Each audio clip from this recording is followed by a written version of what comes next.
મારું નામ દીપાલી છે અને મારા લગ્નને 2 વર્ષ થયા હતા। અચાનક મારી નણંદ જે વિધવા થઈને પોતાના માયકે આવી ગઈ હતી, તેને મારું સજનું સવરવું અને મારા પતિ સાથે વાતચીત કરવું બિલકુલ પસંદ ન હતું। તે ન ઈચ્છતી હતી કે હું ખુશ રહું। મારી ખુશીઓ તેનાથી સહન નહોતી થતી। તે મારાથી ખૂબ જ બળતી હતી કારણ કે તે વિધવા હતી અને સજન સવરનારી નહોતી કરી શકતી। આગળ વધીને તેણે મારી સાસુને પણ મારી વિરુદ્ધ ભડકાવવાનું શરૂ કર્યું। મારી સાસુ પણ હવે મારી પસંદની સામે આપને કહેવા લાગી કે તું તારી વિધવા નણંદની સામે આવી રીતે સજી સવરીને શું સાબિત કરવા માગે છે। જ્યારે તેમની વાત મુજબ મારા સાદા દેખાવમાં રહેતા તો મારા પતિ નારાજ થઈ જતા। આથી હું ખૂબ પરેશાન રહેવા લાગી। મારા પતિ હંમેશા ઈચ્છતા કે હું તેમની મરજી મુજબ તૈયાર થઈને રહું। એક દિવસ તેમણે મારા માટે ખૂબ સુંદર સાડી લાવી હતી। તેમની ખુશી માટે મેં તે સાડી પહેરીને સુંદર રીતે તૈયાર થઈ, પરંતુ આ બધું જોઈને મારી નણંદ બળતરા વધી ગઈ। આ સમયે મારી સાથે વિચિત્ર ઘટનાઓ બનવા લાગી। ક્યારેક મારી વસ્તુઓ ગાયબ થઈ જતી, ક્યારેક સુંદર સાડીઓ જે મારા પતિએ ખૂબ પસંદ હતી તે ગાયબ થઈ જતી કે ફાટી જતી। શરૂઆતમાં મેં આ બધું સામાન્ય સમજી નજરઅંદાજ કર્યું, પરંતુ સમય જતાં મને લાગવા લાગ્યું કે આ બધું સામાન્ય નથી। આની પાછળ કોઈની ચાલ હતી, કોઈ મોટું ષડયંત્ર હતું અને તે ઘરની અંદરનું જ કોઈ હતું। જ્યારે હું કોઈ વસ્તુ શોધવા જતી અને તે ન મળે તો મને ખૂબ વિચિત્ર લાગતું, અને જો તે વસ્તુ ક્યાંય મળી જતી તો તે ખૂબ ખરાબ હાલતમાં હતી, જાણે કોઈએ જાણી જોઈને ખરાબ કરી હોય। આ ઉપરાંત મને મારી લગ્નની પહેલી રાત યાદ છે, જ્યારે હું વિદાય થઈને સાસરે આવી હતી। તે રાતે મારી નણંદે મારા લગ્નના ડ્રેસ પર દૂધ ઢોળી દીધું હતું, જેના કારણે મારે તરત જ કપડાં બદલવા પડ્યા હતા। મારો લગ્નનો લહેંગો ખૂબ સુંદર હતો, જે મારા પતિની પસંદગીનો હતો, પરંતુ દૂધ ઢોળાઈ જવાને કારણે મારે તે લહેંગો ઉતારીને બીજા કપડાં પહેરવા પડ્યા। શરૂઆતમાં મેં આ ઘટનાને સામાન્ય સમજી એવું વિચાર્યું કે કદાચ ગોરીથી ભૂલથી દૂધ ઢોળાઈ ગયું હશે, પરંતુ સમય જતાં મને સમજાયું કે જેને મેં સામાન્ય સમજીને નજરઅંદાજ કરતા હતા તે હકીકતમાં જાણી જોઈને કરવામાં આવી રહ્યું હતું। આ બધું કરનાર કોઈ બીજું નહીં પરંતુ મારી વિધવા નણંદ ગોરી હતી। મને ખબર નહોતી કે આ તે બધું કેમ કરે છે, પરંતુ મને એટલું સમજાઈ ગયું કે તે મારાથી કોઈ વાતનો બદલો લઈ રહી હતી અથવા મારાથી બળતી હતી। હંમેશા તેની સાથે નરમાઈથી વર્તતા હતા। મારા દિલમાં તેના માટે કોઈ કંઈ ખરાબ નહોતું। મારો તેની સાથે ક્યારેય ઝઘડો કે વાદ વિવાદ થયો નહોતો, તો પછી તેની મારાથી બળતરાનું કારણ શું હતું? મેં આ બધાનું કારણ શોધવાનો પ્રયાસ કરતા, પરંતુ આજ સુધી મને તેની હરકતોનું કોઈ નક્કર કારણ ન મળ્યું। જ્યારે મને સમજાયું કે ગોરી આ બધું કેમ કરે છે, ત્યારે હું ધ્રુજી ગઈ। મને ખાતરી થઈ ગઈ કે ગોરી મારા માટે દિલની બળતરા રાખીને બેઠી છે। જો કે તેની સાથે જે થયું હતું તે ઉપરવાળાની મરજી હતી, કુદરતનો નિયમ હતો। આમાં મારી તો કોઈ ભૂલ ન હતી, ન તો કોઈ ગુનો, પરંતુ જ્યારે પણ તે મને તૈયાર થતા કે નવા કપડાં પહેરતા જોતી તો તેના ચહેરાનો રંગ ઉડી જતો, તેના ચહેરા પરથી હાસ્ય ગાયબ થઈ જતું, તેને બળતરા થતી। ઘણી વખત તેણે વાતોમાં આ વાત સમજાવી પણ હતી, પરંતુ હું એટલા નાદાન હતા કે તેની વાતોનો મતલબ ક્યારેય સમજી ન શકી। હકીકત એ હતી કે જ્યારે મારા લગ્ન આ ઘરમાં થયા ત્યારથી ગોરી મારાથી બળતી હતી। તેના દિલમાં મારા માટે નફરતના બીજ રોપાઈ ગયા હતા। આ નફરતનું કારણ શું હતું તે હું નહોતી જાણતી। આ નફરત એક દિવસ એટલી આગળ વધી ગઈ કે તેણે ન માત્ર મારું જીવન પરંતુ પોતાનું જીવન પણ બરબાદ કરી દીધું। મેં જ્યારથી આ ઘરમાં વિદાય થઈને આવી ત્યારથી તેણે મારી સાથે અનેક પ્રકારના ષડયંત્રો રચ્યા। મેં આ વાતનો ઉલ્લેખ ક્યારેય મારા પતિ મુકુલ સાથે નહોતો કર્યો। મારા લગ્ન થયા તેના 1 વર્ષ પહેલાં ગોરી વિધવા થઈને માયકે આવી ગઈ હતી। રિવાજ મુજબ તે સફેદ સાડી સિવાય કોઈ બીજા કોઈ રંગના કપડાં નહોતી પહેરી શકતી। આપણા સમાજમાં વિધવાનું સજનું સવરવું ખોટું ગણાતું હતું, આથી તે હંમેશા સફેદ સાડીમાં જ દેખાતી। પરંતુ એક સ્ત્રી હોવાને નાતે તેનું દિલ પણ ઈચ્છતું હતું કે તે પણ રંગબેરંગી કપડાં પહેરે, લિપસ્ટિક લગાવે, મેકઅપ કરે, ચૂડીઓ પહેરે, સુંદર કપડાં પહેરે અને પોતાની ઈચ્છાઓ પૂરી કરે, પરંતુ તે આ બધું નહોતી કરી શકતી।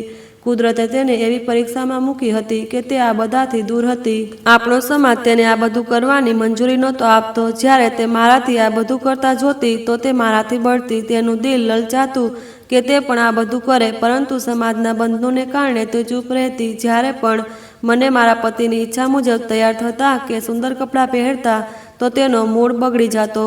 હું સમજી જતી કે તે દિલમાં બળી રહી છે। ઘણી વખત તેણે વાતોમાં આ વાત સમજાવી પણ હતી, જ્યારે ઘરમાં વિધવા નણંદ હોય તો ભાભીની ફરજ છે કે તે પોતાની નણંદની સામે સાજી સવારીને થોડી સાવધાની રાખે. મેં ગોરીની આ વાત સાંભળીને ચૂપ રહેતા, પરંતુ ક્યારેય તેને વળતો જવાબ ન આપ્યો. તેની સામે સજના સવારવામાં સાવધાની રાખતી, કારણ કે તેણે જ્યારે પણ કંઈ કહ્યું તો મેં તેની વાત તરત માની લેતી. ન તો રંગબેરંગી કપડાં પહેરતી, ન તો વધુ સજાવટ કરતી. આ બધું મેં ફક્ત એટલા માટે કર્યું હતું કે ગોરીને ખરાબ ન લાગે, પણ જાણતી હતી કે તેને તૈયાર થતા કે નવા કપડાં પહેરતા જોઈને તેના દિલમાં અફસોસ થતો હશે. હું વિચારતી હતી કે એવું ન વિચારે કે તે તેને બળતરા કરવા માટે વધુ કરો છો, પરંતુ હું એક પરણી સ્ત્રી હતી. આપના પતિ ઈચ્છતા હતા કે હું હંમેશા સજેલા સવેરા રહું. મારા પતિ મને ખૂબ પ્રેમ કરતા હતા, મારી દરેક ઈચ્છા પૂરી કરતા અને બજારમાંથી પોતાની પસંદગીની વસ્તુઓ લાવતા. તે ઈચ્છતા કે હું હંમેશા તેમના માટે તૈયાર રહું અને તેમની ઈચ્છાઓ પૂરી કરું. આ બધા હોવા છતાં હંમેશા એ જ કોશિશ કરતા કે સાદગી જાળવું, જેથી ગોરીને દુઃખ ન થાય. પરંતુ હું શું કરી શકતી? મારું સદનું સવરવું પણ મારી મજબૂરી હતી, કારણ કે મારા પતિ હંમેશા મને સજેલા સવેરા જોવા માંગતા હતા. જ્યારે મારી નણંદે કહ્યું કે વિધવા નણંદ હોય ત્યારે ઘરમાં વધુ તૈયાર થઈને ન રહે, તો મને તરત જ મારી લગ્નની પહેલી રાત યાદ આવી ગઈ, જ્યારે તેણે દૂધ ઢોળી દીધું હતું. આ સમયે મને ખાતરી થઈ ગઈ કે ગોરી સાચે જ મારાથી બળતી હતી. ત્યારબાદ પણ તેને ઘણી વખત એવું કર્યું જેનાથી મને તકલીફ થઈ. મને સારી રીતે યાદ છે કે જ્યારે મારા લગ્નનો ચોથો દિવસ હતો અને મને મારા પતિની ઈચ્છા મુજબ લાલ રંગની સાડી પહેરી અને ડાર્ક મેકઅપ કરીને ખૂબ તૈયાર થઈ હતી. તે સમયે પણ ગોરી મને વિચિત્ર નજરે જોતી હતી, જાણે તે મારાથી નફરત કરતી હોય કે મને તેની સામે તૈયાર થઈને જોવું ન ગમતું હોય. તે સમયે મને આ વાતનો અંદાજો નહોતો. જ્યારે પણ હું તૈયાર થતી તો તે પોતાના રૂમમાંથી બહાર આવી જતી. મારો રૂમ અને તેનો રૂમ આજુબાજુમાં હતો, જેથી તે મને જોઈ લેતી. શરૂઆતમાં મેં ખુશીથી તૈયાર થઈને તેની પાસે જતા અને કહેતી, ગોરી દીદી, મને ધ્યાનથી જોઈને કહો હું કેવી લાગુ છું. પરંતુ તેણે મને જોઈને નફરત પહેરવી લીધી અને કહ્યું, જેવી લાગવું જોઈએ તેવી જ લાગે છે. એ પછી તે ચાલી ગઈ. તે મને જોઈને ખુશ નહોતી થઈ. મને ખબર નહોતી કે તેના આ વલણનું કારણ શું છે. મારા દિલમાં તેના માટે હંમેશા સહાનુભૂતિ હતી, કારણ કે તે વિધવા હતી અને મારી એકમાત્ર નણંદ હતી. આથી હું તેને મારી પોતાની બહેનોની જેમ આદર આપતી, પરંતુ તેના દિલમાં શું ચાલે તેનાથી મને અજાણ હતા. જ્યારે મને તેના દિલની હરકતોની ખબર પડી તો હું આશ્ચર્યચકિત થઈ ગઈ. મને તેની વાતોનો અહેસાસ તો થતો, પરંતુ હું નજરઅંદાજ કરતી, એવું વિચારીને કે ગોરીને આ બધું ન પૂછવું જોઈએ. ત્યારબાદ હું સાવધાનીથી રાખવાનું શરૂ કર્યું. જ્યારે મમ્મીએ મને ખાવામાં બોલાવ્યા તો હું એના પતિ, સાસુ અને ગોરીને સાથે લઈ ગયા. તે દિવસે મારા પતિએ કહ્યું કે આજે તું મારી પસંદગીની સાડી પહેર. તેમની વાત મુજબ મેં એવું જ કર્યું. જ્યારે હું અને મારા પતિ તૈયાર થઈને રૂમમાંથી બહાર આવ્યા તો મુકુલે મારો હાથ પકડ્યો અને કહ્યું, મારો હાથ પકડ. અમે બંને સાથે ઊભા હતા. તેમણે ગોરીને કહ્યું, ગોરી, અમારો એક ફોટો લઈ લે. જ્યારે મેં મારો મોબાઈલ ગોરીને આપ્યો તો તેણે તે હાથમાં ન લીધો. તેના હાથમાંથી મોબાઈલ છૂટીને જમીન પર પડી ગયો. તેણે બહાનું બનાવ્યું કે ના, મારા હાથમાંથી મોબાઈલ છૂટી ગયો, હવે હું તમારો ફોટો નહીં લઈ શકું. તે પછી મોબાઈલની જે હાલત થઈ તે ફક્ત હું જાણતી હતી. તેની સ્ક્રીન તૂટી ગઈ હતી. અસલી કારણ એ હતું કે તે અમારા બંનેને સાથે જોવા નહોતી ઈચ્છતી. તેનો પોતાનો પતિ નહોતો અને તે આ વાતથી પણ બળતી કે તેના ભાઈની પત્ની છે. જ્યારે પણ મુકુલ મારી વાતો કરતા કે મારી નજીક આવવાનો પ્રયાસ કરતા તો ગોરીને સહન નહોતું થતું. તે મારી પાસેથી ઉઠીને ચાલી જતી અથવા એવું કંઈક કહી દેતી જેનાથી માહોલ બગડી જતો. આ રીતે તે ઘણા સમયથી મારી સાથે આવું કરતી હતી. એક દિવસ તેણે હદ જ કરી દીધી. બળતરામાં આવીને તેણે એવું કામ કર્યું જેથી હું ગોરી પાસેથી બિલકુલ અપેક્ષા નહોતી. જ્યારે હું મારી મમ્મીના ઘરે રહેવા ગઈ અને 2 દિવસ પછી સાસરે પાછા આવી તો મેં મારી સાસુને મળી અને ગોરીને પણ ગળે મળ્યા. ગોરી અને મારી સાસુએ મારું ખુશી સ્વાગત કર્યું હતું, પરંતુ મને હજી એ પણ ખબર નહોતી કે ગોરીએ મારા કપડાં સાથે શું કર્યું હતું. આ રીતે એક દિવસ વીતી ગયો, પરંતુ મને હજી કોઈ અંદાજો નહોતો આવ્યો. બીજા દિવસે મારા પતિ મુકુલે કહ્યું, તૈયાર થઈ જા, આપણે બંને બહાર જમવા જઈશું. ઘણા દિવસો થઈ ગયા આપણે સાથે બહાર નથી ગયા. આજે તું સારી રીતે તૈયાર થા. મને પણ આજે ઓફિસમાં વહેલી છૂટી મળી ગઈ છે. આ બહાને બહાર જઈએ. તેમની વાત માનીને હું તૈયાર થવા લાગી, પરંતુ જેવું મેં કપડાં લેવા અલમારી પાસે ગઈ તો અલમારીની અંદરનો નજારો જોઈને મારા હોશ ઉડી ગયા. અલમારીમાં રહેલી મારી બધી સુંદર અને કિંમતી સાડીઓને કાતર વડે જુદી જુદી જગ્યાએથી કાપી નાખવામાં આવી હતી. મેં એક સાડી બહાર કાઢી, પછી બીજી, અને આ રીતે જ્યારે ઘણી સાડીઓ જોઈ તો મને તરત મુકુલને બોલાવીને કહ્યું, મુકુલ, આ જુઓ મારી સાડીઓની શું હાલત થઈ.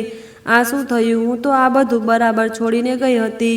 મુકુલ પણ આ બધું જોઈને આશ્ચર્યચકિત થઈ ગયા. તેમણે કહ્યું, મને ખબર નથી આપણા રૂમમાં કોણ આવ્યું હતું, આ કોની હરકત છે, પરંતુ આ ચોક્કસ જાણી જોઈને કોઈએ કર્યું છે, કારણ કે આવું અગાઉ ક્યારેય આપણા ઘરમાં નથી થયું. તો આજે આ બધું કેવી રીતે થયું? કોને કર્યું? આ વાતો ચાલી રહી હતી ત્યાં મુકુલે પોતાની મમ્મીને બોલાવી અને કહ્યું, મમ્મી, તમે જાતે આંખોથી જુઓ દીપાલીની સાડીઓની શું હાલત થઈ છે. આ બધું જોઈને હું સંપૂર્ણપણે હતપ્રભ થઈ ગઈ હતી. મને કંઈ સમજાતું નહોતું કે આ શું થઈ રહ્યું છે. જેવું મારી સાસુએ આ બધું જોયું તો તે મને વિચિત્ર નજરે જોવા લાગી. મને લાગ્યું કે તે આ બધાનો દોષ મને જ આપવા માગે છે. જેવું તેમણે મને આ નજરે જોયું તો મેં મારું ધ્યાન મુકુલ તરફ કર્યું અને કહ્યું, આખરે આ બધું મારી સાથે કોણ કરી શકે?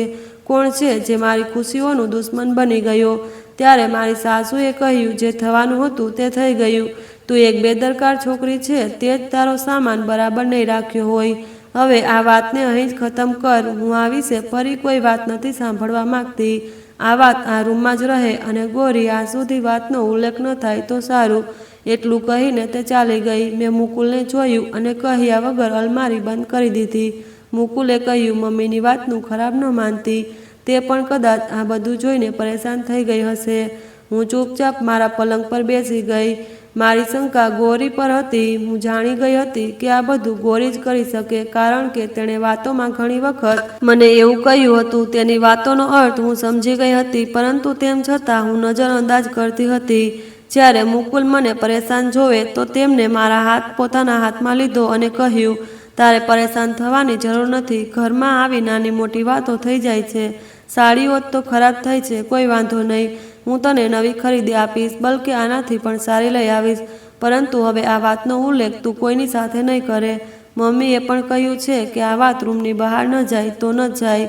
હું તારી પાસે જ આ અપેક્ષા રાખું છું કે તું મારી સાથે સહકાર આપીશ અને આગળ તમાશો થવાથી બચાવીશ, કારણ કે દીપાલી, હું નથી ઈચ્છતો કે આપણા ઘરનો માહોલ બગડે, કે હું આવી વાતોમાં 2 કલાકો વચ્ચે ન્યાય કરતો ફરું. આથી આ વાતને અહીં જ ખતમ કરી દે. હું તને આનાથી પણ વધુ સુંદર સાડી ખરીદી આપીશ, અને જે સાડી તે હમણાં પહેરી છે તેમાં પણ તું ખૂબ સુંદર લાગે છે. જો ઈચ્છે તો મારી સાથે આવી જા અને ચાલ, અથવા કોઈ બીજી સાડી બચી હોય તો પહેરી લે, આપણે જઈએ. જમ્યા પછી હું તને શોપિંગ માટે લઈ જઈશ. મુકુલની સહાનુભૂતિભરી વાતો મારા ઘાવ પર મલમ ન લગાવી શકી. હમણાં હું શું કરી શકતી? ચૂપ રહેવા સિવાય મારી પાસે બીજો કોઈ રસ્તો નહોતો. ના ઈચ્છતા હોવા છતાં હું મુકુલ સાથે જવું પડ્યું અને પોતાને સમજાવવું પડ્યું કે આગળથી મારે મારા રૂમ આ રીતે છોડીને ન જવો જોઈએ. આ રીતે ઘણા દિવસો વીતી ગયા, પરંતુ ગોરીનું મારી સાથેનું વર્તન હજી સુધર્યું નહોતું. મને લાગતું હતું કે દિવસે ને દિવસે તેનું વર્તન મારી સાથે વધુ ખરાબ થતું જાય છે. આ બધાનું કારણ કોણ હતું તે હું નહોતી જાણતી. આપ તો એવો કામ કોઈક નહોતા કરતા કે તેની વિરુદ્ધ હોય, પરંતુ તેમ છતાં મને સજા આપતી હતી. હવે ગોરીએ હદ જ કરી દીધી. તે એક પછી એક એવી ષડયંત્ર રચતી હતી. આ વખતે તેણે જે ષડયંત્ર રચ્યું તેમાં તેણે મારી સાસુને, એટલે કે પોતાની માતાને મારી વિરુદ્ધ કરવાનું શરૂ કર્યું. તે હંમેશા તેમના કાન ભરતી કે ભાભી કોઈ કામ નથી કરતી. આખો દિવસ દુલ્હનની જેમ સજી ધજીને પોતાના પતિની રાહ જોતી બેસે છે. જો કે હું એવું બિલકુલ નહોતી કરતી. મારી પૂરી કોશિશ હતી કે હું સવારે વહેલા ઉઠું, ઘરના બધા કામ કરું, બધા માટે ચા નાસ્તો તૈયાર કરું, મારી સાસુની ખૂબ સેવા કરું. હું ગોરીને પણ કામ કરવાથી મનાઈ કરતી હતી. મારી કોશિશ હંમેશા એ જ રહેતી કે હું ઘરના બધા કામ જાતે કરું, પરંતુ મારી સાસુ કહેતી કે બંને મળીને કામ વેચી લો. આથી ગોરી દિવસમાં 1-2 કામ કરી દેતી. તેમ છતાં મારાથી નારાજ અને રૂઠેલી રહેતી. 1 વર્ષ પહેલાં થયેલી ઘટના ગોરીને પાગલ કરી દીધી હતી અને તે આ બધાનો દોષ મને સમજતી હતી. ગોરીના લગ્ન મારી સાસુના કોઈ જૂના સગા સાથે થયા હતા. ગોરી તે છોકરા રીતેશને પ્રેમ કરતી હતી અને તેને ખૂબ પસંદ કરતી હતી. આ બંને બાળપણથી એકબીજાને પ્રેમ કરતા હતા. ગૌરીએ રીતેશને મેળવવા માટે પોતાના ઘરવાળાઓની નારાજગી પણ સહન કરી હતી. જો કે ગૌરીની માતા નહોતી ઈચ્છતી ગૌરીનો સંબંધ તે ઘરમાં થાય. આ બધા છતાં ગૌરીએ પોતાની વાત મનાવવા માટે દરેક હદ પાર કરી દીધી. તેણે એવું પણ વિચારી લીધું હતું કે જો ઘરવાળાઓએ રીતેશ સાથે લગ્ન ન કરાવ્યા તો તે આ ઘરમાંથી ભાગી જશે. તેની આંખો આગળ અંધારું છવાઈ ગયું હતું, કારણ કે રીતેશ સિવાય તેને બીજું કોઈ દેખાતું નહોતું. જ્યારે મુકુલ અને મારી સાસુએ ગૌરીની આ હાલત જોઈ તો તેઓ મજબૂર થઈ ગયા. તેમણે ગૌરીના લગ્ન રીતેશ સાથે કરાવી દીધા. ગૌરીની સાસુ ખૂબ જ કડક અને ચતુર સ્ત્રી હતી. તેણે ગૌરીને ખૂબ ખરાબ દિવસો બતાવ્યા. તે એના સાસરે આવીને નાની નાની વાતો પર તેની સાસુને અપમાનિત કરતી. તે ગૌરીને કોઈ કામ કરવા દેતી નહોતી. જો ગૌરી પોતાના પતિ માટે તૈયાર થતી તો તેની સાસુ તરત કહેતી, હમણાં તારા કપડાં બદલી નાખ, મને સજેલી બિલકુલ પસંદ નથી. તું ઝેર જેવી લાગે. તે મારા દીકરાને પ્રેમના જાળમાં ફસાવ્યો. તે તેના પર જે જાદુ કર્યું તે હું સારી રીતે જાણું છું. તું સુંદર કપડાં પહેરીને અને સજી સવરીને મારા દીકરા સામે આવે છે જેથી તેને તારા સિવાય બીજું કોઈ ન દેખાય. તેની સાસુનું કહેવું હતું, મારા જીવતે જીવ હું તને આમાં સફળ નહીં થવા દઉં. હું તને ક્યારેય સુખથી રહેવા નહીં દઉં. તે મારા દીકરાને ફસાવ્યો. જબરદસ્તીથી તેની સાથે લગ્ન કરીને આ ઘરમાં આવી અને તેને પોતાની તરફ કરી લીધો. મેં તો મારા દીકરા માટે અમીર અને સુંદર છોકરી જોઈ હતી, તારા જેવી નહીં. તું મારી મરજી વિરુદ્ધ આ ઘરમાં આવી છે. હું તને ક્યારેય મારી વહુ તરીકે સ્વીકારીશ નહીં. તે મારા બધા સપનાઓ પર પાણી ફેરવી દીધું. આખરે તું શું ઈચ્છે છે? હું તો મારી પસંદગીની છોકરી આ ઘરમાં લાવવા માંગતી હતી. આ ગમ હું ક્યારેય મારા દિલમાંથી નહીં કાઢી શકું અને તને આ ઘરમાં તે મહત્વ નહીં આપું જેની તું હકદાર છો કે અપેક્ષા રાખે. હું તને ક્યારેય સુખથી રહેવા નહીં દઉં. ગૌરી આ વાત કાન ખોલીને સાંભળી લે. તે આ ઘરમાં આવીને અને મારા દીકરા સાથે લગ્ન કરીને ખૂબ મોટી ભૂલ કરી છે. તે ન માત્ર તારું જીવન બરબાદ કર્યું પરંતુ મારું દીકરાનું જીવન પણ બરબાદ કરી દીધું. હું જલ્દીથી જલ્દી મારા દીકરાને તારાથી આઝાદ કરાવીશ. આવા અને ઘણા શબ્દો ગૌરીની સાસુ તેને કહેતી. તેને લગ્ન પછી સજ્જા સવારવાનો અધિકાર નહોતી આપતી, પરંતુ આ બધા જુલમ અને અત્યાચાર છતાં ગૌરીએ તે ઘરમાં રહેવાનું પસંદ કર્યું, કારણ કે તે રીતેશને જ પોતાનું સર્વસ્વ માનતી હતી. જો ગૌરી પોતાના સાસરીની ફરિયાદ કે પતિની ફરિયાદ લઈને પોતાના માયકે આવતી તો ક્યાં મોયે આવતી. જે લોકો માટે તેણે પોતાના માયકાને છોડવાની ઈચ્છા રાખી હતી તેમની પાસે તે કેવી રીતે પાછી આવી શકતી. આ રીતે ગૌરીએ ઘણી મુશ્કેલીનો સામનો કર્યો હતો. આ બધામાં ગૌરીની કોઈ ભૂલ નહોતી, પરંતુ આપની પણ ભૂલ કોઈ નહોતી. ગૌરી જે કંઈ કરી રહી હતી તેમાં જો કોઈનો દોષ હતો તે ફક્ત અને ફક્ત તેની સાસુનો હતો. જો તેની સાસુ તેની સાથે આવો જુલમ કરતી હતી તો તેણે પોતાએ હિસાબ તેની સાસુ સાથે ચૂકવવો જોઈએ, પરંતુ ગૌરીને આ હક નહોતો કે તે મારી સાથે આવું વર્તન કરે. મને તો ગૌરીની સાસુએ ક્યારેય જોઈ પણ નહોતી. હું તે લોકોને જાણતી પણ નહોતી, કારણ કે મારા લગ્ન પહેલાં જ ગૌરી વિધવા થઈ ગઈ હતી. એક દિવસ જ્યારે ગૌરી પોતાની મિત્રના ઘરે ગઈ હતી ત્યારે મારી સાસુએ ગૌરીના ભૂતકાળની વાત કરી. તે સાંભળીને હું ધ્રુજી ગઈ. મને લાગ્યું કે જાણે મારું શરીર ઠંડુ પડી ગયું હોય. ગૌરીની વાર્તા એટલી દર્દનાક હતી કે મને મારા જીવનની આવી વાર્તા ક્યાંય નહોતી સાંભળી. ગૌરી સાથે જે હકીકતમાં થયું હતું તે ખૂબ ભયાનક હતું. જે દિવસે ગૌરીને પોતાના પતિના મૃત્યુની ખબર પડી તે દિવસે તે પોતાના પતિ માટે તૈયાર થઈને ઊભી હતી. તેની રાહ જોતી હતી. તેની સાસુ તે દિવસે ઘરે નહોતી. ગૌરીએ વિચાર્યું કે આજે તે પોતાના પતિની પસંદગીના કપડાં પહેરશે અને તેની રુચિ મુજબ તૈયાર થશે, જેનાથી તેનો પતિ ખુશ થશે. તેને પોતાના પતિને ખુશ કરવા માટે એ બધું કર્યું જે એક પત્ની કરે. તેણે પતિની પસંદગીનું ભોજન પણ બનાવ્યું હતું જેથી જ્યારે તે ઘરે આવે તો તેને આશ્ચર્ય આપી શકે. આ રીતે ગૌરીની ઈચ્છા પૂરી થશે અને તેના પતિ પણ દિલથી ખુશ થશે. પરંતુ ગૌરીને ખબર નહોતી કે તેની સાથે ખૂબ મોટો જુલમ થવાનો છે. ઉપરવાળો એની એવી પરીક્ષા લેવાનો હતો જે તે ઈચ્છે તો પણ ભૂલી ન શકે. જ્યારે તે પોતાના પતિ માટે તૈયાર થઈને રાહ જોતી હતી ત્યારે તેની પરીક્ષાનો સમય શરૂ થઈ ગયો. ગૌરીનો પતિ ઘરે પાછો આવ્યો, પરંતુ જીવતો નહીં, તે મરી ગયો હતો. તેની જિંદગી બસ આટલી જ હતી. તેના દિવસો પૂરા થઈ ગયા હતા. તે આ દુનિયામાંથી ચાલ્યો ગયો હતો અને ગૌરી માટે પરીક્ષાઓ અને આજમાયશો સિવાય કંઈ નહોતું છોડ્યું. ગૌરીએ જબરદસ્તીથી પોતાના માતા પિતાની વિરુદ્ધ જઈને રીતેશ સાથે લગ્ન તો કર્યા, પરંતુ તેને ખુશીઓ નસીબ ન થઈ. તેની સાસુએ પણ તેને ક્યારેય અપનાવી નહીં. ગૌરી તૈયાર થઈને પોતાના પતિની રાહ દરવાજે ઊભી હતી ત્યારે અચાનક તેના પતિની લાશ તેની સામે આવી. બસ ત્યાંથી તે પાગલ થઈ ગઈ. તેને પોતાને સંભાળી નહીં અને તેને કંઈ સમજાતું નહોતું. તેનો પતિ કામ પરથી પાછો ફરતી વખતે એક અકસ્માતનો શિકાર બન્યો હતો, જેમાં તેનું ઘટના સ્થળે જ મૃત્યુ થઈ ગયું. મારી સાસુએ આગળ જણાવ્યું કે રીતેશના મૃત્યુ પર એવું લાગતું હતું કે ગોરી પાગલ થઈ ગઈ અને તેની દુનિયા ઉજળી ગઈ. જેના માટે તે જીવતી હતી તે જ વ્યક્તિએ તેની જિંદગી ઉજાડીને પોતે શાંતિથી મરી ગયો. ગોરી પાસે કંઈ જ બાકી નહોતું. તેના પતિની અર્થી ઘરમાં હતી ત્યારે તેની સાસુએ તેને ઘરમાંથી કાઢી નાખવાનો પ્રયાસ કર્યો અને કહ્યું, આ અમારી ખુશીઓની દુશ્મન બની ગઈ. મારા દીકરાના મૃત્યુનું કારણ આ જ છે. આણે મારા દીકરાને ખાઈ લીધો, તેની જિંદગી ખાઈ લીધી. હું આને આજે ક્યારેય માફ નહીં કરું.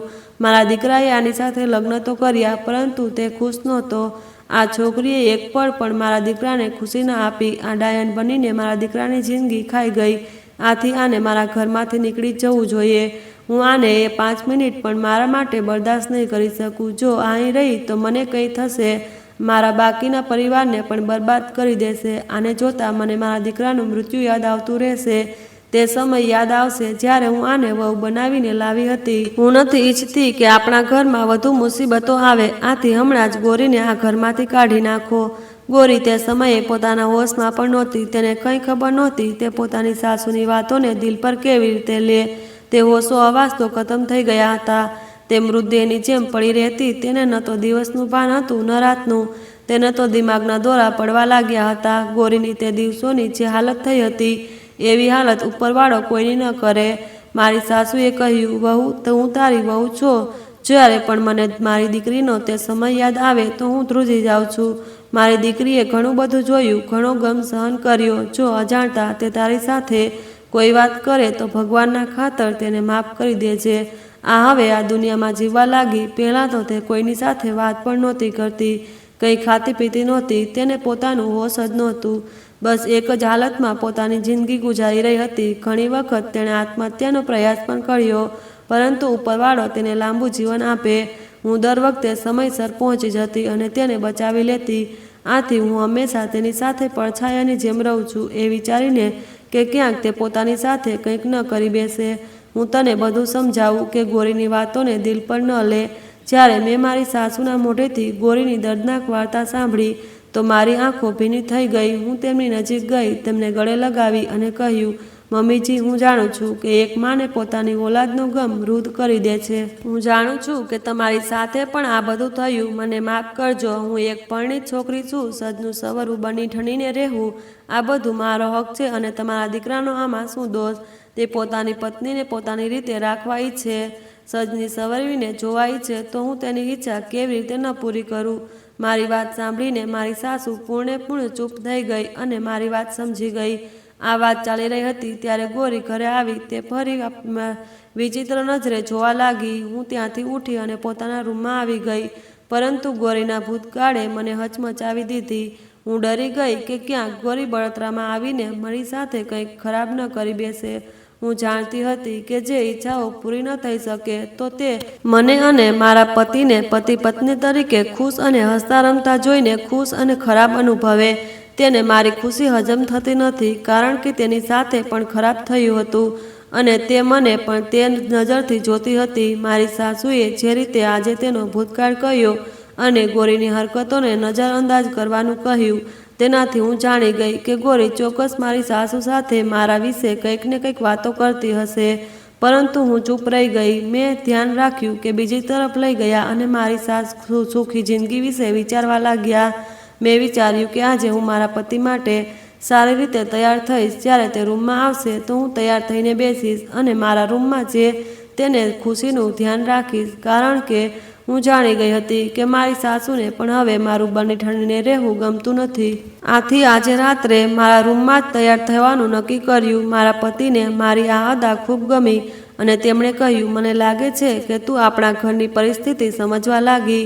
હું મુસ્કુરાઈને આ વાતને નજરઅંદાજ કરી, કારણ કે આ સુંદર સમય હું એવું કંઈ નહોતી ઈચ્છતી કે તેનાથી મારા રૂમનો માહોલ બગડે. અમે બંનેએ ખૂબ સુંદર સમય પસાર કર્યો, ઘણી વાતો કરી. મુકુલે મારી સુંદરતાના ખૂબ વખાણ કર્યા અને આ રીતે અમે બંને ભવિષ્ય માટે ઘણા પ્લાન બનાવી રહ્યા હતા. આ વાતો ચાલી રહી હતી ત્યારે અચાનક મારી સાસુએ દરવાજો ખટખટાવ્યો. મને અને મારા પતિને એકદમ આશ્ચર્યચકિત થઈ ગયા કારણ કે આ અડધી રાતનો સમય હતો અને આ સમયે સાસુનો દરવાજો ખટખટાવવું ખૂબ વિચિત્ર લાગ્યું. અચાનક મારી સાસુએ ન જાણે શું સમસ્યા થઈ હતી.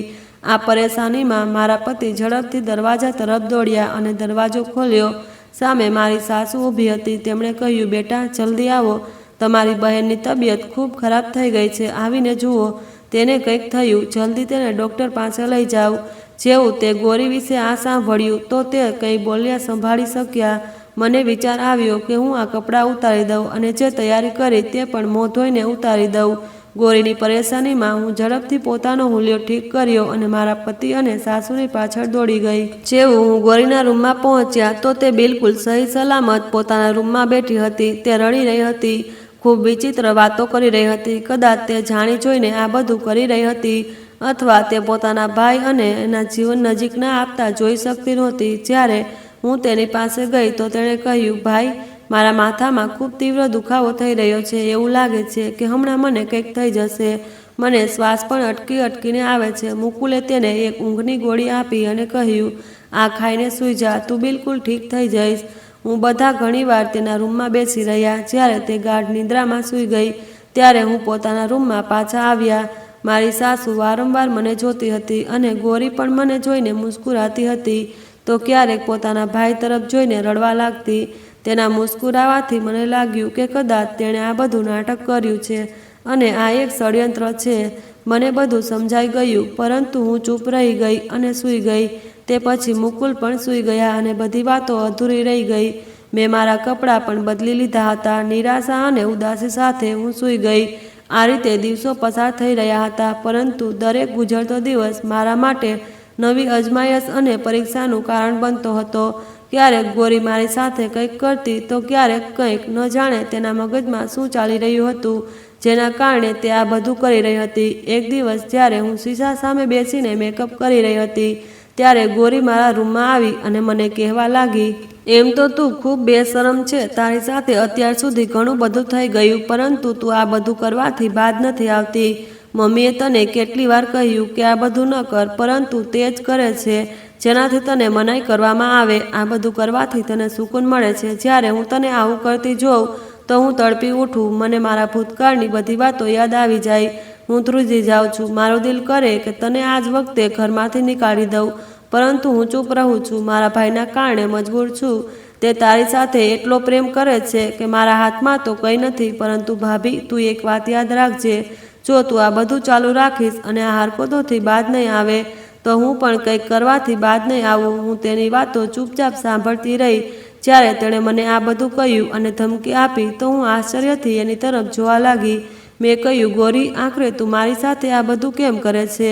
મેં તારું શું બગાડ્યું? તારા કારણે હું ખૂબ સાવધાની રાખું છું. હું તને કોઈ તકલીફ આપવા નથી માગતી, પરંતુ આજે તું મને સંપૂર્ણ વાત કહે અને સારી રીતે સમજાવ કે આખરે તું મારી પાસેથી શું ઈચ્છે છે. મેં તારું શું બગાડ્યું છે? તું કયા કારણે મારી પાસેથી બદલો રહી રહી છે? ત્યારે ગોરીએ જે વાત મને કહી તે સાંભળીને મને મારા કાન પર વિશ્વાસ ન થયો. તેણે મને કહ્યું, મને તારાથી નફરત થઈ ગઈ છે ભાભી. તને ખુશ અને હસતી જોતા મને ખૂબ બળતરા થાય છે. મારા ભાઈ સાથે તને ખુશ જોતા મને મારા જૂના સમયની યાદ આવે. આથી તું મારી સામે ન આવતી. એટલું કહીને તે મારા રૂમમાંથી ચાલી ગઈ. હું પણ તેની પાછળ ગઈ જેથી હું મારી સાસુને આ વિશે જણાવી શકું કે ગોરીએ મારી સાથે આવી વાત કરી. પરંતુ હું મારી સાસુ પાસે જઈને કઈ વાત કરું તે પહેલાં જ્યારે હું તેમના રૂમમાં ગઈ તો ગોરી પોતાની માતા સાથે મારા વિશે ખૂબ વિચિત્ર વાતો કરી રહી હતી.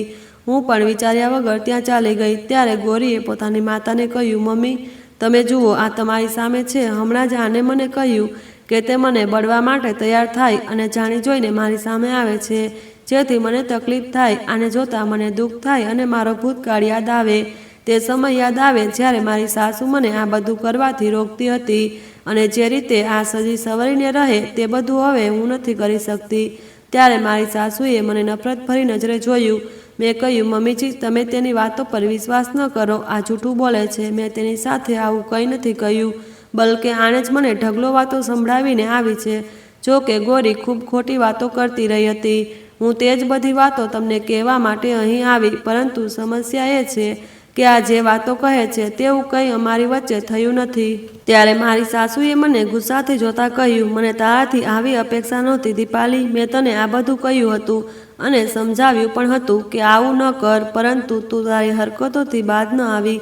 આખરે તે કરી જ બતાવ્યું જેનો મને તારાથી ડર હતો. તું જાણી જોઈને મારી દીકરીને અપમાનિત અને બદનામ કરવા પર તુલી ગઈ છે.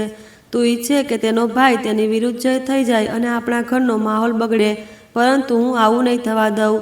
તું મારી દીકરીને વધુ અપમાનિત નહીં કરી શકે. તે પહેલાં જ ઘણું દુઃખ અને ગમ જોઈ ચૂકી છે, પરંતુ હવે આગળ હું આવું નહીં થવા દઉં. જ્યારે મારી સાસુએ મને આ બધું કહ્યું તો હું રડતા રડતા ત્યાંથી ઉઠીને મારા રૂમમાં આવી ગઈ. તેમણે મારી કોઈ વાત ન સાંભળી. હું વિચારી પણ ન શકતી કે આ લોકો મારી સાથે આવું કરશે. ગોરીએ એટલી સફાઈથી જૂઠ બોલ્યું હતું કે સાચું બોલવા છતાં જૂઠી લાગી રહી હતી, અને મારી સાસુએ પણ મને ઘણી વાતો સંભળાવી દીધી. મને સમજાઈ ગયું હતું કે અહીં મારો કોઈ સાથ આપનાર નથી. તે હંમેશા પોતાની દીકરીને સુરક્ષિત કરશે અને તેનો જ સાથ આપશે. આ વાતો મને વધુ તકલીફમાં મૂકી દીધી. હું રડતી રહી અને પોતાને સમજાવતી રહી કે આ સમય પણ પસાર થઈ જશે, બસ મારે ધીરજ રાખવી પડશે. પરંતુ હવે હું શું કરી શકું? ધીરજની પણ એક હદ હોય છે, અને હવે મારી ધીરજની હદ ખતમ થઈ ગઈ હતી. મેં નક્કી કરી લીધું કે આજે જ્યારે મુકુલ ઘરે આવશે તો હું તેમની સાથે આ વિશે ચોક્કસ વાત કરીશ અને કહીશ કે એક તો તે મને અલગ ઘરમાં રાખે, નહીં તો પોતાની બહેનને સમજાવે કે તે મારી સાથે આવું ન કરે. હું આ બધું વિચારી રહી હતી ત્યાં જ અચાનક મુકુલનો ફોન આવ્યો. મોબાઈલ સ્ક્રીન પર મુકુલનું નામ જોતાં જ મને થોડી હિંમત મળી અને મેં વિચાર્યું કે આજે હું તેમને કહીશ કે ઝડપથી ઘરે આવો. પરંતુ હું કંઈ બોલું તે પહેલાં મુકુલે મને એવી વાત કહી જે સાંભળીને મારા પગ નીચેથી જમીન સરકી ગઈ. મુકુલની વાતો મારા પર તીરની જેમ વરસી રહી હતી. મેં ચૂપચાપ તેમની વાત સાંભળી અને આખરે ફોન બંધ કરી દીધો. મેં તેમને કોઈ સફાઈ ન આપી, ન તો પોતાના વિશે કંઈ કહ્યું. જ્યારે તે બધું નક્કી કરી ચૂક્યા હતા અને તે પોતાની માતા અને બહેનનો સાથ આપી રહ્યા હતા તો મારે વાત કરવાનો કોઈ ફાયદો નહોતો. મારું ચૂપ રહેવું જ બહેતર હતું. પરંતુ મુકુલે ફોન પર જે શબ્દો કહ્યા તે હું ક્યારેય ન ભૂલી શકી. જ્યારે તેમણે મને કહ્યું, આખરે તું શું ઈચ્છે છે? તે મારી બહેન પર કેમ આરોપ લગાવ્યા? તું તેને એમ પણ કહે છે કે તે આપણા ઘરમાંથી ચાલી જાય. તું આ બધું કહેવાવાળી કોણ છે? તું કહે છે કે મારી બહેનના કારણે તારું સુકૂન બરબાદ થઈ રહ્યું છે અને મારી મમ્મી તને આખો દિવસ ઘરનું કામ કરાવે છે કે આવા બીજા કોઈ આરોપ તે મારી મમ્મી અને બહેન પર લગાવ્યા? મને તારાથી આવી અપેક્ષા બિલકુલ નહોતી દીપાલી. તે જે કરી બતાવ્યું જેનાથી હું તને પહેલા દિવસથી રોકતો આવ્યો હતો. આખરે તું મારી મમ્મી અને બહેન પાસેથી શું ઈચ્છે છે? હવે હું મારી બહેનને લઈને ક્યાં જાઉં? જો તેને આ ઘરમાંથી નીકાળી દઈશ તો તે બિચારી ક્યાં જશે? તેનું તો આ દુનિયામાં આપણા સિવાય કોઈ નથી. અને તું જાણે છે કે તે વિધવા છે. તેની સાસુએ તો તેના પતિના મૃત્યુ વખતે જ તેને ઘરમાંથી નીકાળી દીધી હતી. આપણા સિવાય તેનું કોઈ નથી. પરંતુ તને તો તેનું અસ્તિત્વ આ ઘરમાં બરદાસ્ત નથી થતું. જો તે તારી સાથે કોઈ વાત પણ કરે તો તું તેને નજરઅંદાજ કરી દે. તે તારાથી મોટી છે, તને સમજાવે, પરંતુ ન જાણે તે તેના વિશે શું વિચારી રાખ્યું છે. તે તો મને મારા જ ઘરમાં અગવાની નજરમાં અપમાનિત કરવાનું નક્કી કરી લીધું. તું નથી જાણતી કે આજે મમ્મીજી અને ગોરી કેટલું રડી રહ્યા હતા. જ્યારે મુકુલે મારી સાથે આ બધી વાતો કરી તો હું ચૂપ થઈ ગઈ. મારી આંખોમાં વરસાદની જેમ આંસુ આવી રહ્યા હતા. મેં તેમની વાતો ચૂપચાપ સાંભળી અને ફોન બંધ કરી દીધો. જ્યારે તે ઘરે પાછા આવ્યા તો મેં તેમને બધી વાત કહી, પરંતુ હવે તેમને ન તો મારા પર વિશ્વાસ હતો ન તો પોતાની બહેન પર. તેને એક વિચિત્ર પરિસ્થિતિમાં ફસાઈ ગયા હતા. પરંતુ મારી સાથે જે થઈ રહ્યું હતું તે ખૂબ ખોટું હતું. હંમેશા માટે તકલીફ થતી કે ન જાણે હવે ગોરી મારી સાથે શું કરવાની છે. તે દરમિયાન ગોરીએ મારી સાથે એવું કામ કર્યું જેના કારણે મને ગોરી પાસેથી થોડી પણ આશા રહી નહોતી. આ વાતને ઘણો સમય વીતી ગયો હતો અને હું ભૂલી પણ ગઈ હતી કે મુકુલે મને એક ખૂબ સુંદર સાડી લાવીને આપી હતી અને કહ્યું હતું, આ પહેરીને તું સારી રીતે તૈયાર થા, આજે આપણે બહાર જમવા જઈશું. હું ખૂબ ખુશ થઈ ગઈ હતી. સાડી પહેરીને સારી રીતે તૈયાર થઈને હું ખૂબ સુંદર લાગી રહી હતી. ત્યારે ગોરી મારા રૂમમાં આવી અને કહેવા લાગી, તું મુકુલને ના પાડી દે અને કહે કે તું તેની સાથે નથી જવા માંગતી અને હમણાં જ આ સાડી અને મેકઅપ ઉતારી દે, નહીં તો તારી સાથે ખૂબ ખરાબ થશે. મેં ગોરીને કહ્યું, તું મારી બાબતમાં બોલવાવાળી કોણ હોય છે? આ મારી જિંદગી છે, મારી મરજી. હું તેને જેવી રીતે જીવું અને હું મારા પતિ સાથે બહાર કેમ ન જાઉં? તારા માટે બહેતર રહેશે કે તું આઈંદા મારી સાથે આવી વાત ન કરે. ગોરી ગુસ્સાથી મારા રૂમમાંથી ચાલી ગઈ. હું પરેશાન તો થઈ, પરંતુ મેં તેને નજરઅંદાજ કરી દીધું, કારણ કે તે હંમેશા આવી જ વાતો કરતી હતી. જ્યારે હું પૂરી રીતે તૈયાર થઈ ગઈ અને મારી સાસુ પાસે પરવાનગી લેવા અને તેમને જણાવવા ગઈ કે હું મુકુલ સાથે જાઉં છું, ત્યારે ગોરીએ મારી સાથે એવું કર્યું જેના વિશે હું વિચારી પણ ન શકતી. તેણે તો જુલમની હદ જ પાર કરી દીધી. તેણે મારા ચહેરા પર એસિડ ફેંકવાનો પ્રયાસ કર્યો. તે એસિડ મારા પર તો નહોતું પડ્યું, પરંતુ બાજુની દિવાલ પર જઈને પડ્યું હતું. ત્યાં જેમ જ હું જોઉં, દિવાલ પર લાગેલી સીટ બળવાની દુર્ગંધ આવી રહી હતી. આ બધા જોતાં જ મારા હોશ ઉડી ગયા હતા. મારા પગ નીચેથી જમીન સરકી ગઈ હતી. એટલામાં જ મુકુલ પણ ત્યાં આવી ગયા હતા. તેમણે પોતાની આંખોથી જોઈ લીધું હતું કે તેમની બહેને તેમની પત્ની સાથે કેટલી મોટી હરકત કરવાનો પ્રયાસ કર્યો હતો. એ બોટલ જેમાં એસિડ હતું હજુ પણ ગોરીના હાથમાં હતી. જ્યારે મુકુલે આ જોયું તો તે સમજી ગયા હતા કે ગોરી મારી પત્ની સાથે શું કરવા જઈ રહી હતી. જો આજે એસિડ મારા પર પડી ગયું હોત તો કદાચ હું હંમેશા માટે મુકુલની લાયક ન રહી હોત, કે પછી કદાચ કોઈની પણ લાયક ન રહી હોત અને ગોરીની જેમ મારા માયકે જઈને બેસી ગઈ હોત. પરંતુ ઉપરવાળાની કૃપા છે કે તેણે મને આટલી મોટી મુસીબતથી બચાવી લીધી, કારણ કે મારી નિયત સાફ હતી. મેં કોઈની સાથે ખોટું નહોતું કર્યું. મારું દિલ સાફ હતું. હું કોઈનું ખરાબ નહોતી ઈચ્છતી, એટલે મારી સાથે પણ કંઈ ખરાબ ન થઈ શકે. જેમ જ મુકુલે વાતની ઊંડાઈ સમજી, તેમણે ગોરીને એક જોરદાર થપ્પડ મારી હતી અને કહ્યું હતું, તારી હિંમત કેવી રીતે થઈ આ બધું કરવાની? મારી પત્નીએ અત્યાર સુધી તમારા લોકોની કોઈ વાત નથી કરી. હું તેને હંમેશા ડાંટતો રહું છું અને તેને ઘણું બધું ખરાબ બોલી દઉં. તમે લોકોએ તેના પર આરોપ લગાવ્યા, મેં તે માની લીધું. તેને અપમાનિત કર્યું, મેં તે પણ માની લીધું. તેની સાથે વાતચીત કરવાનું બંધ કરી દીધું. પરંતુ શું ફાયદો? તમે લોકો જૂઠા નીકળ્યા અને તે સાચી હતી. મને વિશ્વાસ નથી થતો કે મારી મમ્મી અને મારી બહેન આ બધું કરી શકે. આ પછી મુકુલે પોતાની માતાને આશ્ચર્યભરી નજરે જોતા કહ્યું, મમ્મીજી, તમે ચૂપચાપ ઊભા છો, આ બધો તમાશો જોઈ રહ્યા. તમે પણ ગોરી સાથે આ કામમાં સામેલ થઈ ગયા. તમે તેને રોકી તો શકતા હતા ને? આ બધું કરવાથી મનાઈ તો કરી શકતા હતા, પરંતુ તમે એવું ન કર્યું. તમે તેનો સાથ આપ્યો અને નોબત અહીં સુધી આવી ગઈ. મેં અત્યાર સુધી મારી પત્નીની કોઈ વાત સાચી માની નથી અને ન તો તેની વાત પર વિશ્વાસ કર્યો. તેને જૂઠી સમજતો રહ્યો અને તમે લોકોનો સાથ આપતો રહ્યો. પરંતુ આજે દૂધનું દૂધ અને પાણીનું પાણી થઈ ગયું. સત્ય ખુલ્લું થઈને મારી આંખો સામે આવી ગયું અને હવે તમે લોકો મારી પાસેથી સારાની આશા ન રાખતા. આ બધું કહીને મુકુલે મારો હાથ પકડી લીધો હતો અને મને અમારા રૂમમાં લઈ ગયો હતો અને કહેવા લાગ્યો, હમણાં જ અને આજ વખતે તારો સામાન પેક કર. આપણે આ ઘરમાંથી જઈ રહ્યા છીએ. જે ઘરમાં મારી પત્નીનું સન્માન નથી, તે ઘરમાં તેના પર જુલમ કરવાનો પ્રયાસ થઈ રહ્યો છે અને તેના જીવનને પણ જોખમ છે. એ ઘરમાં હું ક્યારેય રહેવાનું પસંદ નહીં કરું. અમે બંને આ વાત કરી રહ્યા હતા અને હું તેમને સમજાવી રહી હતી કે કોઈ વાંધો નહીં, આવું તો થઈ જાય. તેમને આ વાત છોડી દો. આપણે તમારી મમ્મી અને બહેનને છોડીને ક્યાંય નથી જઈ શકતા. એટલામાં જ ગોરી અને મારી સાસુ આગળ આવ્યા અને અમારા પગમાં પડી ગયા. અમારી પાસે માફી માગવા લાગ્યા. મેં તો તે જ વખતે ગોરીને માફ કરી દીધી હતી, કારણ કે મારી સાથે તેની કોઈ દુશ્મની નહોતી કે મારા માટે પોતાના દિલમાં બળતરા અને નફરત ઊભી કરીને બેઠી હતી. મારા પતિએ જ્યારે આ જોયું તો તેમનું દિલ પણ નરમ પડી ગયું હતું અને તે કહેવા લાગ્યા, સાચે જ મારી પત્ની ખૂબ મોટા દિલવાળી છે અને હું ખૂબ નસીબદાર છું. ઉપરવાળાએ આવી છોકરીને મારી જિંદગીમાં સામેલ કરી. નહીં તો આવા હાલાતમાં તે મને ઉશ્કેરતી અને કહેતી કે હમણાં જ અને આજ વખતે આ ઘરમાંથી ચાલો. તમારી ગેરહાજરીમાં પણ મારી પત્ની મને એ જ કહી રહી હતી કે આપણે આ ઘરમાંથી નહીં જઈએ. તમે લોકોએ તેની સાથે સારું નથી કર્યું. ફિલહાલ જજબાતી વખત પસાર થઈ ગયો હતો. મેં પણ ગોરી પાસે માફી માગી લીધી હતી અને કહ્યું હતું, જો મારી કોઈ ભૂલ થઈ હોય તો મને માફ કરી દે. આ રીતે મામલો બિલકુલ ઠીક થઈ ગયો હતો. ખરાબ વખત મારી જિંદગીમાં આવ્યો હતો, પરંતુ મેં ધીરજ રાખી અને ઉપરવાળાએ મને તેનો ખૂબ મોટો સિલો આપ્યો હતો. વખત ગુજરતો ગયો અને ગોરીનું વર્તન મારી સાથે ધીમે ધીમે ઠીક થવા લાગ્યું હતું. પરંતુ મેં હવે એક નિર્ણય લીધો હતો. મેં ગોરીને ખૂબ સમજાવી હતી કે આખરે તું આવી રીતે તારી જિંદગી ક્યાં સુધી ગુજારીશ. તું જવાન છે. હું જાણું છું કે તું રીતેશને પ્રેમ કરતી હતી, પરંતુ તે તારી જિંદગીમાંથી જતો રહ્યો છે. હવે તારે આગળ વધવું જોઈએ. અમે તારા માટે એક સારો હમસફર શોધીશું. તેની સાથે તું તારી જિંદગી ગુજાર. તારા દરેક સપના, તારી દરેક ઈચ્છાઓને પૂરી કર. આ બધું કરવું તેના માટે સરળ તો નહોતું. તે રીતેશને એટલી સરળતાથી પોતાના દિલમાંથી નહોતી કાઢી શકતી, પરંતુ અમે બધાએ મળીને તેને ખૂબ સમજાવી અને આખરે થોડા સમય પછી તે માની ગઈ. અમે તેના એક સારા છોકરા સાથે લગ્ન કરાવ્યા. આજે હું પણ મારી જિંદગી મારા સાસરે સુખ શાંતિથી ગુજારી રહી છું અને ગૌરી પણ પોતાના સાસરે ખૂબ ખુશ છે અને પોતાના પતિ સાથે નવી જિંદગીની શરૂઆત કરી ચૂકી છે.